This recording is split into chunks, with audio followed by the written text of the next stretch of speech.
السلام علیکم ورحمۃ اللہ وبرکاتہ۔ معزز ناظرین، گزشتہ دنوں سے ایک ویڈیو بہت زیادہ وائرل ہوئی شبر زیدی صاحب کی، جس میں انہوں نے ریاست مدینہ کے حوالے سے اپنے خیالات کا اظہار کیا کہ ریاست مدینہ کا تصور ایک بکواس تصور ہے، کیونکہ وہاں پر نہ کوئی سڑک تھی، نہ اسکول تھا، نہ کالج تھا، تو کچھ بھی نہیں تھا۔ تو لہٰذا انہوں نے اس پر تنقید کرتے ہوئے اس ریاست کو بکواس کہا۔ میں نے جب اس ویڈیو کو دیکھا اور سنا تو مجھے بہت زیادہ دکھ ہوا، افسوس ہوا۔ تو میں اس حوالے سے چند باتیں آپ کے سامنے رکھنا چاہتا ہوں، اور اس حوالے سے اگر کوئی میری زبان سے تلخ بات نکل آئے تو میں اس پر پیشگی آپ سے معافی چاہتا ہوں۔ سب سے پہلی بات تو یہ ہے کہ شبر زیدی صاحب جو پاکستان میں سابقہ FBR کے چیئرمین رہے ہیں، اتنے بڑے عہدے پر، اتنے بڑے پروٹوکول کے ساتھ اور اتنی بڑی پوسٹ پر انہوں نے کام کیا، ظاہر بات ہے کہ وہ پڑھے لکھے ہیں، ان کے پاس دنیا کا نالج ہے، جدید نالج ہے، اور وہ جدید دنیا کے تہذیب یافتہ ایک انسان ہیں۔ اور اس کے باوجود انہوں نے جو بات کی ہے، جس انداز سے، جس ڈھنگ سے انہوں نے اپنے خیالات کا اظہار کیا ہے، وہ نہایت قابل افسوس ہے، نہایت شرمناک ہے۔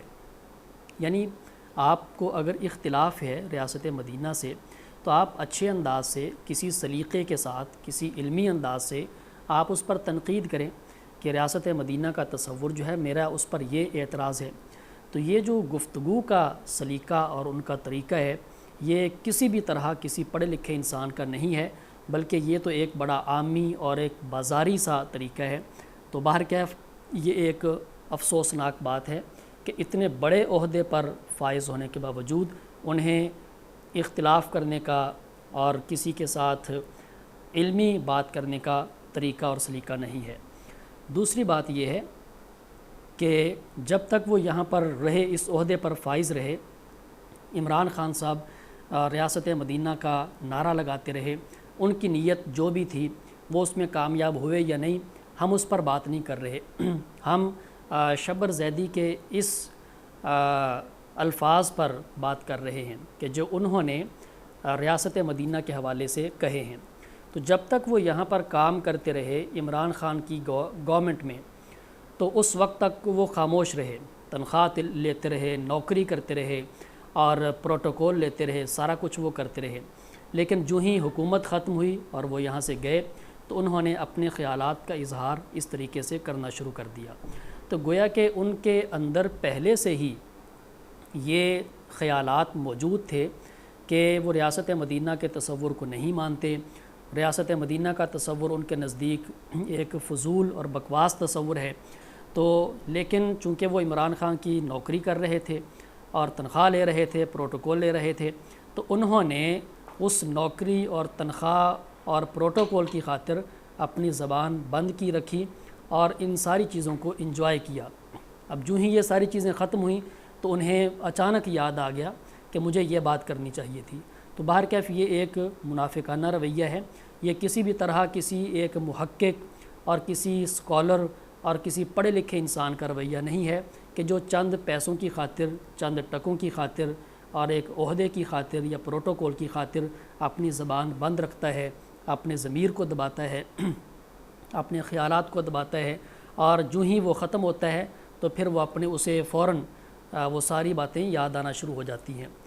تیسری بات یہ ہے جس کی طرف میں آپ کی توجہ دلانا چاہتا ہوں، وہ یہ ہے کہ انہوں نے جو ریاست مدینہ کی تعریف کی ہے، ریاست کی تعریف کی ہے کہ وہاں پر کوئی سڑک نہیں تھی، کوئی اسکول نہیں تھا، کالج نہیں تھا، کچھ نہیں تھا، تو آپ مجھے دنیا کی کسی کتاب سے ریاست کی یہ تعریف ڈھونڈ کر دکھا دیں۔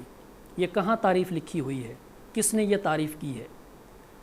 تو آپ کے کہنے سے، آپ کے ذہن کے اندر جو خیال ہے، اس سے تو ریاست کی تعریف وہ ڈیفائن نہیں ہوگی، وہ متعین نہیں ہوگی۔ تو آپ حوالہ دیں کہ فلاں شخص نے فلاں کتاب میں فلاں جگہ پر یہ ریاست کی تعریف کی ہے، تو آپ اپنے ہی خیالات میں ریاست کی ایک تعریف کرتے ہیں، اور پھر ریاست کی تعریف کرنے کے بعد آپ اس کو کرٹیسائز کرنا شروع کر دیتے ہیں۔ اور اگر میں یہ کہوں کہ جو آپ نے ریاست کی تعریف کی ہے آپ کی یہ تعریف بکواس ہے تو یہ بات زیادہ مناسب ہے۔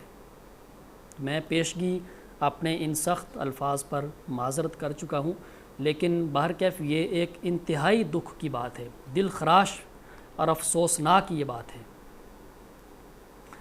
تو ریاست مدینہ جس کے بارے میں انہوں نے کہا کہ وہاں پر کوئی اسکول، کوئی کالج، کوئی یہ نہیں تھا، آپ مجھے بتائیں جو دنیا کا سب سے پہلا ریٹن کانسٹیٹیوشن تھا وہ کہاں پر لکھا گیا تھا؟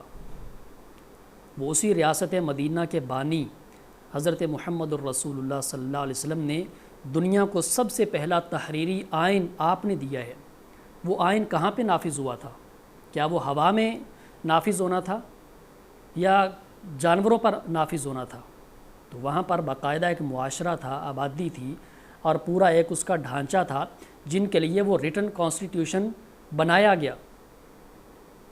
اور پھر آپ دیکھیں اسی ریاست مدینہ میں دفاع کا محکمہ تھا، جوڈیشری تھی، اسی ریاست مدینہ میں فوج تھی اور سارے کا سارا تعلیم کا ایک نظام تھا۔ مطلب یہ ہے کہ ریاست کے جو بنیادی اجزاء ہوتے ہیں، عناصر ہوتے ہیں، جن چیزوں سے ریاست وجود میں آتی ہے وہ تمام چیزیں وہاں پر موجود تھیں، لیکن یہ ساری چیزیں آپ کو نظر نہیں آئیں گی کیونکہ آپ کے نزدیک تو ریاست کیا ہے کہ جہاں پہ سڑک ہوتی ہے، جہاں پر یہ وہ ہوتا ہے وہ ریاست ہوتی ہے۔ تو یہ آپ کی جو بات ہے یہ بالکل ایک فضول بات ہے، آپ کی جو تعریف ہے یہ بالکل ایک بکواس تعریف ہے، یہ منافقانہ رویہ نہیں ہونا چاہیے۔ اور اس میں ہمارے جو ارباب حکومت ہیں، خاص طور پر عمران خان صاحب کہ جنہوں نے ریاست مدینہ کا نعرہ لگایا، تو انہیں بھی اس میں یہ دیکھنا چاہیے کہ میں نے جس ریاست کا نعرہ لگایا اس ریاست کے خواب کو پورا کرنے کے لیے میں نے جس ٹیم کو ہائر کیا اس ٹیم کے خیالات کیا ہیں؟ ٹیم تو اس ریاست کے تصور کو مانتی نہیں ہے، اس پر کام ہی نہیں کرنا چاہتی۔ اتنے بڑے عہدے پر اس قسم کے خیالات کا بندہ آپ نے لگائے رکھا، تو کیا یہ لوگ آپ کو ریاست مدینہ بنانے دیتے؟ کبھی بھی نہیں بنانے دیتے یہ لوگ، ان کا بس چلتا تو اس لیے ہمیں ہوش کے ناخن لینے چاہیے اور محض تعصب کی بنیاد پر اور نفرت کی بنیاد پر حقائق کو توڑ مروڑ کر بیان نہیں کرنا چاہیے۔ اور اس حوالے سے اگر کوئی بندہ ایسا کام کرتا ہے تو اسے شرم کرنی چاہیے۔ والسلام علیکم ورحمۃ اللہ وبرکاتہ۔